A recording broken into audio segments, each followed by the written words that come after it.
ہمیں کیسے پہچان ہو کہ بھئی یہ اصلی عامل ہے، یہ جعلی عامل ہے؟ عملیات کی جو دنیا ہے اس کا تعلق کوئی ولایت کے ساتھ نہیں ہے، اس کا تعلق کوئی صحیح۔ روحانیت کے ساتھ نہیں ہے، اس کا تعلق کوئی تصوف کے ساتھ نہیں ہے۔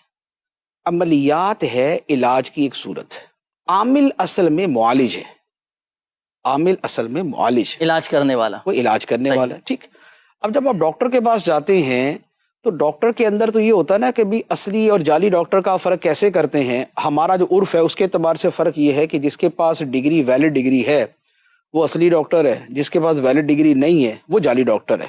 اگرچہ شرعی اعتبار سے بھی یہ تقسیم نہیں ہے، جس کو علاج کرنا آتا ہے وہ معالج ہے، شرعاً جائز ہے اس کا، لیکن ہم اپنے زمانے کے اعتبار سے دیکھ لیں۔ اب جب عملیات والا بندہ ہے اصل معالج، تو اس کی اصل ڈیفینیشن کے اعتبار سے اصلی اور جعلی کا جو فرق ہے وہ یہ ہے کہ اگر اس کو عملیات کے ذریعے علاج کرنا آتا ہے تو وہ اصلی عامل ہے، اچھا۔ اور اگر عملیات کے ذریعے علاج کرنا نہیں آتا تو وہ جعلی عامل ہے، نمبر ایک۔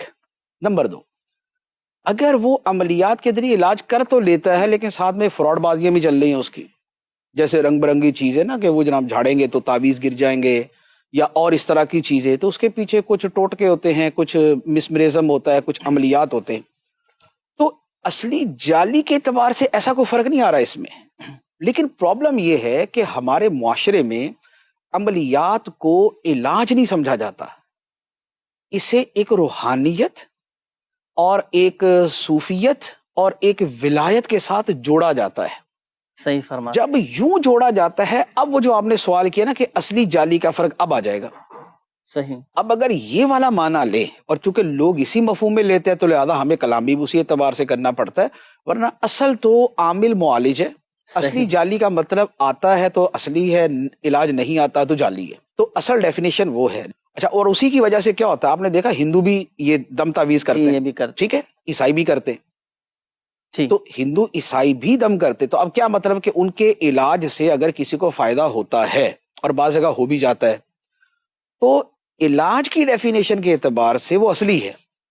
علاج کی ڈیفینیشن کے اعتبار میں ہندو ڈاکٹر بھی تو ہو سکتا ہے نا، عیسائی ڈاکٹر بھی ہو سکتا ہے، تو ہوگا تو اصلی ڈاکٹر نا، اس کو جعلی ڈاکٹر تو نہیں کہہ دیں گے۔ بات یہ ہے کہ ہم اس کو علاج سمجھیں گے تو پھر تو یوں فرق ہوگا۔ صحیح۔ لیکن چونکہ ہمارے لوگوں کے ذہنوں میں یہ بیٹھا ہوا ہے کہ عملیات کرنے والا کوئی روحانی شخص ہوتا ہے، اور وہ کوئی صوفی ہوتا ہے، یا اس میں کوئی تھوڑی بہت ولایت ہوتی ہے، اور اس کو کوئی ایسی چیزیں حاصل ہوتی ہیں، اگر اس اعتبار سے دیکھیں گے تو پھر اس میں یہ ہوگا کہ کس کے پاس جانا چاہیے، کس کے پاس نہیں جانا چاہیے۔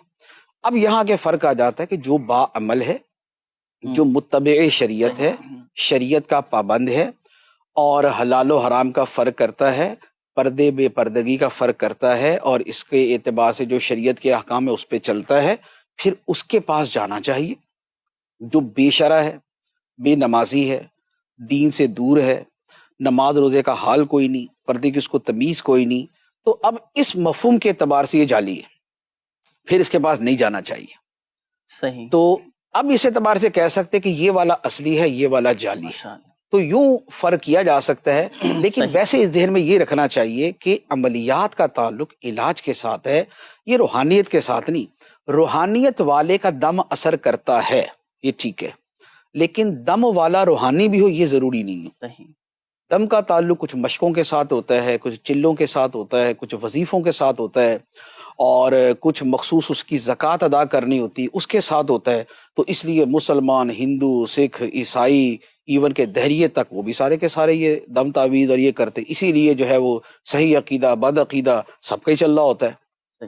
تو اگر تو اس کا تعلق ولایت سے ہوتا تو سوائے صحیح العقیدہ اور بعمل متبع شریعت کے کسی اور کا دم اثر نہ کرتا، لیکن کرتا ہے بقیہ کا۔ تو وجہ فرق یہ ہے کہ یہ علاج ہے، تو علاج کی پھر مختلف جہتیں ہوتی ہیں۔